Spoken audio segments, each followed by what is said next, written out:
we done with cures and going back to being human, or is that still going to be a possibility for the rest of the series? Well, like, is that just? I can't say that we're done with it. I mean, we're done in that there was one cure and it was taken. We are done with the other side. So the options for how to cure a vampire are pretty limited, if not non-existent. So. To play off of that as well, so, doppelgangers have been a really big theme of the show, and Elena and Stephanie lost doppelgangers, but I feel like they bring such an interesting element to the show. So are we really done with, seeing doppelgangers? Well, we get to play in the doppelganger land every now and then when the story dictates it and the actors are geared up for it. It takes a lot out of them and out of production. You're basically shooting every scene twice, and then there's visual effects for all the split screens. And so last season we called the Year of the Doppelganger. It was really driven by Catherine and her humanity, and then introducing Amara and that whole story.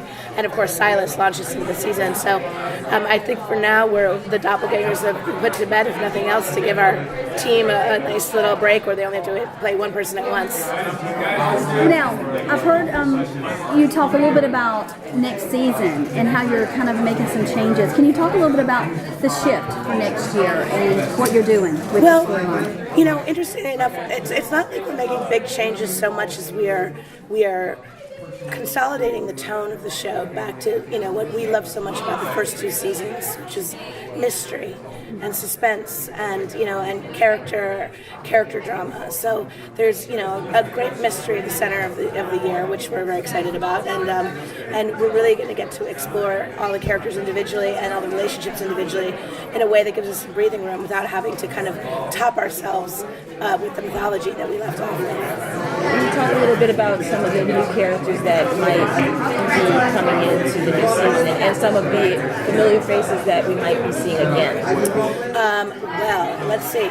We've got a slew of great new characters. We've got Colin Ferguson coming in to play Trip Cook, who is actually seemingly a nice guy who's just trying to teach the 18 to 21-year-old kids in Mystic Falls how to be community protectors. They've got a nice town. It seems fairly benign now. There's no supernatural element, and so he and Matt Donovan hook up and create a nice connection with each other. A nice absentee father kind of relationship. And then we have the role of Dr. Josie Robles, who is going to be played by Jodie Lynn O'Keefe, who is terrific. And she's a doctor at the University Hospital. And Elena, one of the things we'll learn in the first episode back, has really thrown herself into pre-med, just like her dad. So Jo will play, an important role in her life. And then we have Chris Wood, who's playing the character of Kai, who very mysterious at this point. We won't even meet him until episode 3, but he's going to be delicious and intriguing, and we're going to have a lot of fun with him. And then, of course, we have our beloved Alaric and Enzo rejoining and joining the cast as series regulars. And so it feels pretty good to have those boys in our lives as well. Can we expect Luke to stay around because he's finally kind of like a representation of the LGBTQ family. So is he going to stay around, or should we not hold on hope for him to survive in such a terrible town? Well, put it this way: he and his twin have a pretty good storyline that we've got cooked up for them. We talk every day about how to create some sort of long-term place for him in the show, a relationship, something like that. We still haven't cracked it in a way that makes it that it will demand the story that deserves to be told. But we don't have any plans to get rid of him anytime soon. All right. So Sterilite was hinted at at the end of last season. Is this something that we might possibly see? Well, I think that maybe by the very end of the season, Caroline was starting to question her feelings and wonder, hey, we're such good friends and we really trust each other. And she was surprisingly jealous as we got towards the end of the season of his seemingly renewed attachment to Elena, which turned out to not be true at all. But I think she surprised herself with those feelings. And so when we come back in, she'll be dealing with that a little bit, and how she deals with it. It's a bit surprising mostly because of the choices that he himself has made in the 4 months that we have passed since the end of the season in dealing with the loss of Damon and Bonnie. we going to see a bit of where Damon is? Yes, indeed. Where he is, why is he there, what is it, and how does he get out, and how do they get out, are the big questions that give us the first run of episodes in the season. And we've developed quite an interesting world and context for them. And the two of them together, it's going to be a lot of fun because, of course, they love and hate each other pretty equally. So they will eventually get out.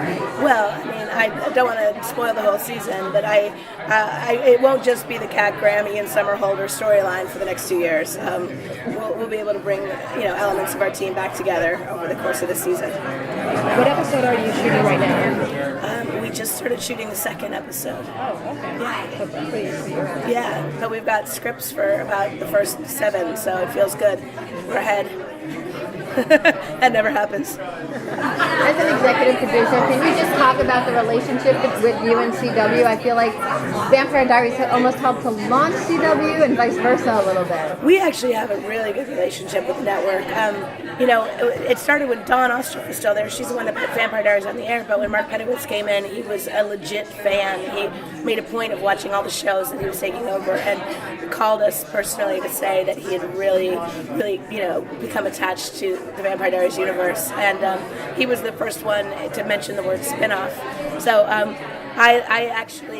we have a mutual trust, and it's very typical. I've never had a relationship with a network like this where, we can talk things out, we can debate things.